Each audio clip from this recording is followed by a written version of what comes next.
Hey, hi, how you doing? Welcome back to Phyzik Talks. Thank you so much for joining me today. If you enjoyed today's video, please do leave it a like and subscribe if you want to help support me and my channel.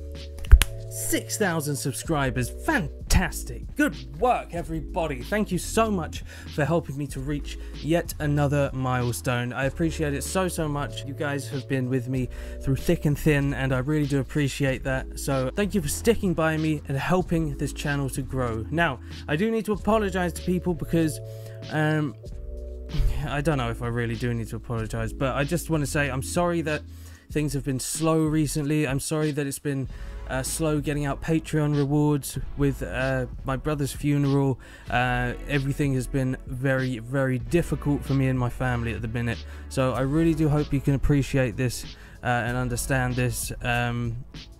It's been really tough, as you can probably imagine. Anyway, so yeah, today we're going to be talking about a couple of different things. First, we will be discussing Jake Paul's new live tour and his ticket prices. Oh my god, his ticket prices.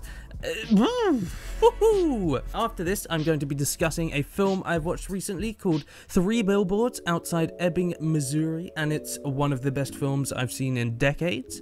It blew me away. It's fantastic. It's from the same people that created In Bruges, which is another fantastic and very funny film. Anyway, without further ado, let's jump in to today's topics.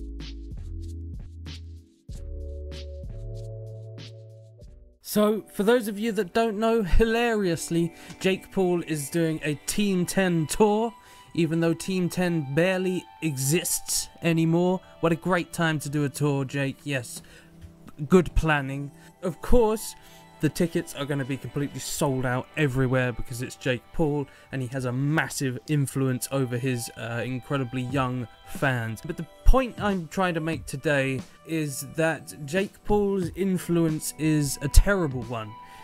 He is one of the worst role models that is imaginable, and I've seen a couple of other people doing videos about the tour, and a few people definitely agree with me. We'll be having a look at some other people's opinions of this tour in a moment. So first, let's take a look at the website and see what it's all about.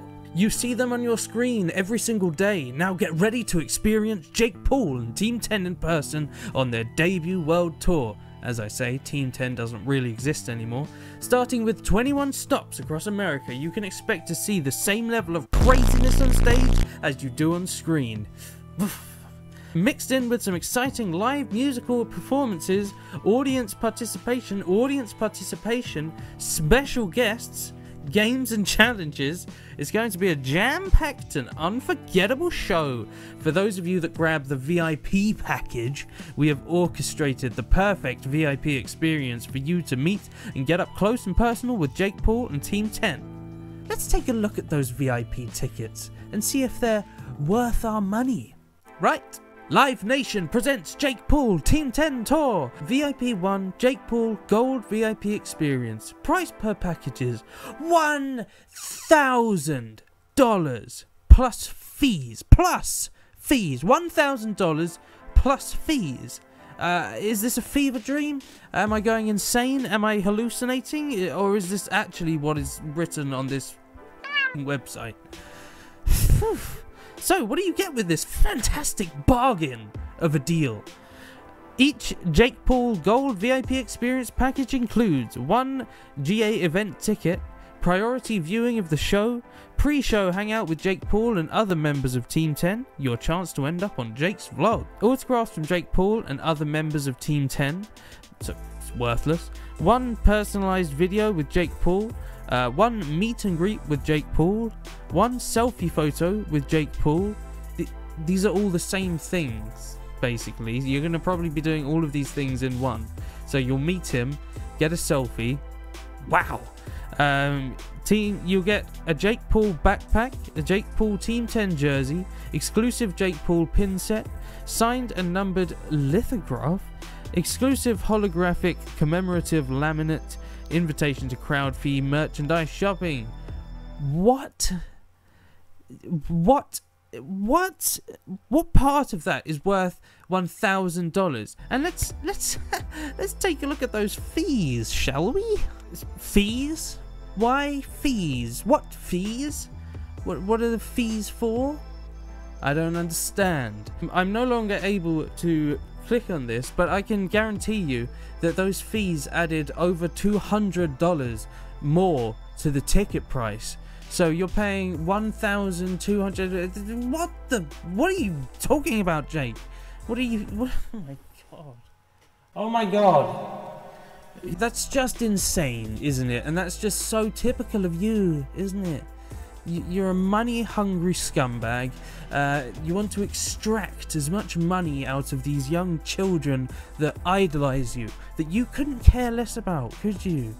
You couldn't. Or then maybe you'd actually go on stage first instead of appearing, say, an hour after it starts. Let's take a look at this chap who's been there and see what he says. Even if I was a huge Jake Pauler, there's not much of him there. He showed up on stage after an hour, and the first hour was so boring. If you only care about Jake Paul and want to see one of the shows, I suggest you come an hour late. If all the shows were planned like that, you'll probably only see Jake Paul for half of the show at the most. Also, I'm reading a description about the Team 10 tour on their website, and it says, audience participation. There was like one time someone in the audience got to be on stage, and that was when that Chad guy took a girl and danced with her for like a few seconds. He teach you how to drive a car. Like how to drive a Lambo. Jake, you know there actually are teachers who will teach you how to drive. Like, you know that's a thing, right? But yeah, this idiot of a history teacher isn't telling you how to drive, so you should throw him out the window.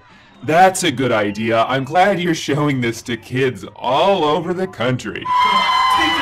No! What is wrong with you? This song is a slap in the face to everybody. Please don't do that. But hey, you know what? I've got to give him credit for this inspirational monologue he threw in next. It really changed my life.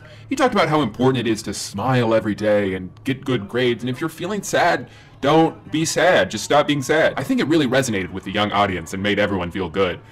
So then he started singing a song about how he has way more money than you and his life is great and yours sucks. So, to me, this seems like a massive waste of time and money. As I've said before, I think Jake Paul is a terrible influence to these young kids. I think a lot of kids want to be like him. They want to have the money, the fast cars, etc, etc. I think it's pretty crappy of Jake Paul to be basically flexing on children day in, day out, when basically none of these kids will ever end up earning as much money as Jake Paul. I think there are far more important things to be teaching your kids aside from making money and showing off your wealth. He's a bad influence, he really is. There are so many people out there that are far greater influences than Jake Paul that can actually teach you a decent lesson. Anyway, those are my thoughts on this awful, pointless fiasco. Let us now move on to Three Billboards Outside Ebbing, Missouri, something that's actually worth time and money. So, Three Billboards Outside Ebbing, Missouri. It was written and directed by Martin Mcdonagh. This is the same writer and director of In Bruges and Seven Psychopaths. I thought In Bruges is a fantastic film, incredibly funny, incredibly unique as well, quite a dark comedy. I thought it's fantastic, and I did not think that this was going to beat it, but my god, is this film incredible. It absolutely deserves the 8.2 out of 10 rating it gets on IMDb. Three Billboards Outside Ebbing, Missouri is a sort of crime drama comedy that's incredibly well written, has an amazing script, some absolutely incredible performances. We have Frances McDormand playing Mildred Hayes, which is the main character. She absolutely stole the show, did an incredibly good performance. You have Woody Harrelson as well as Sam Rockwell. All of these guys did an amazing job. I was blown away by Sam Rockwell's performance. One thing this film does incredibly well is it kind of sets things up to make you think that you're going to be backing a certain character when it turns out that you actually really like that person. And yes, they have flaws, but some of the character arcs in this film are incredible.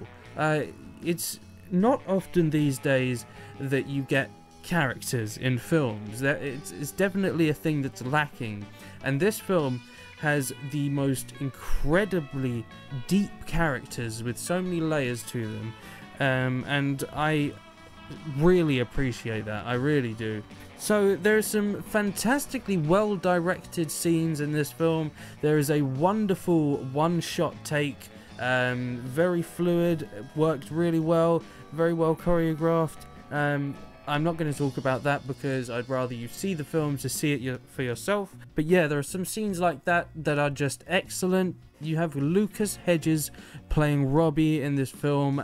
He was also in Manchester by the Sea. I've got to say, he was probably the worst part of this film. His performance was just very lacking indeed. Him trying to act like he's annoyed was pretty ridiculous.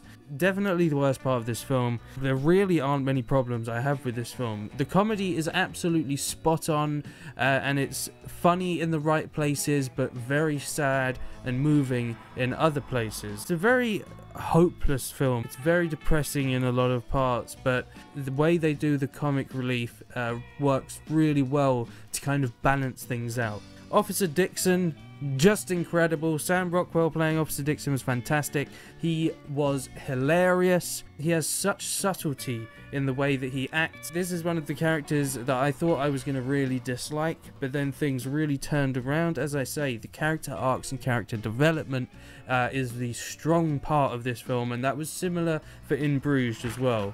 Some of the music at first I thought I was going to dislike. It has a kind of Quentin Tarantino western sort of feel to it, and as the film went on I liked it more and more, and then I started to notice how perfect it was for some of the scenes.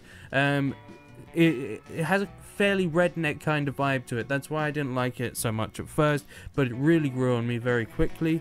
You also have Peter Dinklage in this film, and I actually think he did a really good job in this. Again, clearly the writer and director of this film is very good at working with actors, because quite often an actor's performance can be based heavily on the director of the film. So I think they did a great job at fleshing out these characters to enhance their performances, and I think Peter Dinklage did a really good job. I think pretty much everyone knocked it out of the park in this film, and you can really thank Martin Mcdonagh for bringing out the performances in each of these characters. So that's all I have to say on it. I'm gonna give this film a 10 out of 10.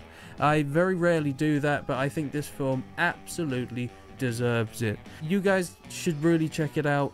It's fantastic. It's just fantastic. I can't stress how incredible this film was. I wasn't expecting it. I really wasn't expecting it, but it blew me away. So check it out, guys. You'll really enjoy it. That's all I have to talk about today, guys. Thank you so much for joining me. If you've enjoyed today's video, please do leave it a like and subscribe if you want to help support me and my channel. If you want to go a step further than that, I have a Patreon set up. Link is in the description. Thank you to anyone that does join that. And I will see you guys in the next one. Take care now.